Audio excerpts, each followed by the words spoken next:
Today's video is going to be about the question that I get asked the absolute most out of every question that anybody ever asks me. And that is, what do I do when I come to Nashville for a visit to maximize my time there and to help advance my career? you are in luck because today I'm going to give you 5 tips on how to maximize your next visit to Music City. If you're interested in hearing my advice on what you should do the next time you're in Music City, aka Nashville, Tennessee, stay tuned, watch the video, and don't forget to subscribe to my channel because I have tons of other videos and things coming up that you do not want to miss. Okay, let's get into it. The very first tip that I have for you guys is super simple, something anybody can do no matter what level you are at in your career, and that is to make a coffee date.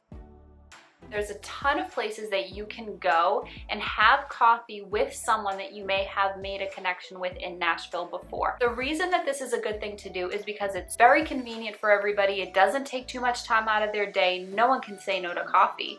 And you can go sit down, reintroduce yourself to them, let them know what you're doing, ask some advice if you want. 9 times out of 10, it's going to be a super positive experience that you can then use to grow your relationship with that person even further. Some places that I recommend having coffee if you haven't been here before and don't really know the scene that well: Edgehill Cafe on Edgehill Avenue.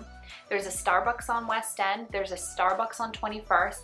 Frothy Monkey on 12th. Those are just a few of the regular spots that I meet people for coffee, so it'll be easier for you if you recommend the place and it'll look like you've done it before and you know what you're doing. So grab a latte, talk about your career, and happy networking. Okay, the next piece of advice that I have for you when you come to Nashville on your next trip is to go see a writer's round. Writers' rounds are super cool because they always have a great lineup of people playing, singing, doing songs that you've probably heard on the radio. They also have a huge amount of songwriters that are local that you've probably never heard of before, and you get to hear kind of what the industry and what the business is doing these days writing-wise. It's also a great opportunity for you to make connections with these writers.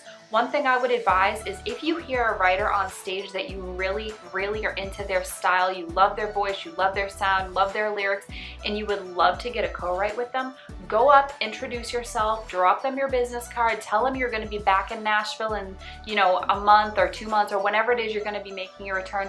You'd love to stay in touch with them and maybe set up a co-write one day. You never know. They may be willing to write with you. They may want to check out your website, check out your stuff. It also puts you in a great position to see what's going on in the writing world in Nashville. An experience like that is never a bad thing. So definitely go to some writers' rounds. I'll link a few below in the description box so that you guys can check those ones out.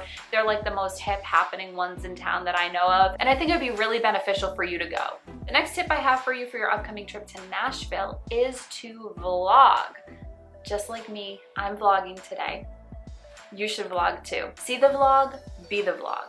Take your camera with you, vlog your trip, show all the cool things you're doing, all the fun you're having. If you're recording, if you're writing, if you're in a writer's round, if you have a show, take a camera with you and then use that stuff and post like crazy on social media when you get back, because it's gonna be awesome content for you that makes it look like you are doing amazing things in your career, which you are if you're coming to Nashville and doing cool things here. Okay, to go along with the vlogging, also take lots of photos when you're in town.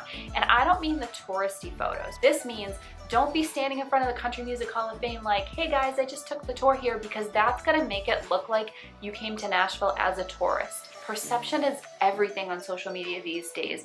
Take a photo of yourself, in a recording studio, or if you get to meet someone really cool, take a photo with them. Those are the kind of things you should be posting on social media, because sometimes I think that it actually hurts us to post things that make us look too much like a tourist in a town that we really want to be working in one day. The last tip I have for you that is going to help you the next time you go to Nashville is to book a writing session. Now, if you don't have any connections with writers, that's okay. It can come further down the road. But if you do, try to book a writing session. If you're with BMI or ASCAP or one of those organizations, a lot of those offer free rooms to you to write in. Or if your co-writer has a publishing house or something like that, that's always an option too. But try to book at least one writing session, because it's going to get you in the mode of writing in Nashville, seeing what that kind of experience is like, and that's never a bad thing. It's also going to make it known that you are serious about what you're doing and that you've booked up your entire trip with industry related things, trying to advance your business, your career, bringing yourself to the next level. If you don't know who to reach out to book a co-write, check Facebook. I guarantee you have some friends in the Nashville area that are writers that would be more than willing to take a co-write with you. And if not, go to one of those writers rounds that I talked about and see if you can start introducing yourself to those writers. That will eventually lead to you being able to get a writing session the next time you're in town. That's all for today. I hope you enjoyed my tips and tricks on making your next trip to Nashville totally worth it. If you did like this video, give it a thumbs up and don't forget to click the subscribe button below. Leave me a comment. Let me know the next time you're going to be in Nashville. Let me know what you're doing, how these things helped you in any way. And if you need some more advice, if you have other questions about your upcoming trip, feel free to leave them below. I'll be happy to answer them when I have the chance. And I hope you guys have a great trip to Nashville. It is an awesome city. I love it. I live here. It's the greatest. So come on down. See us.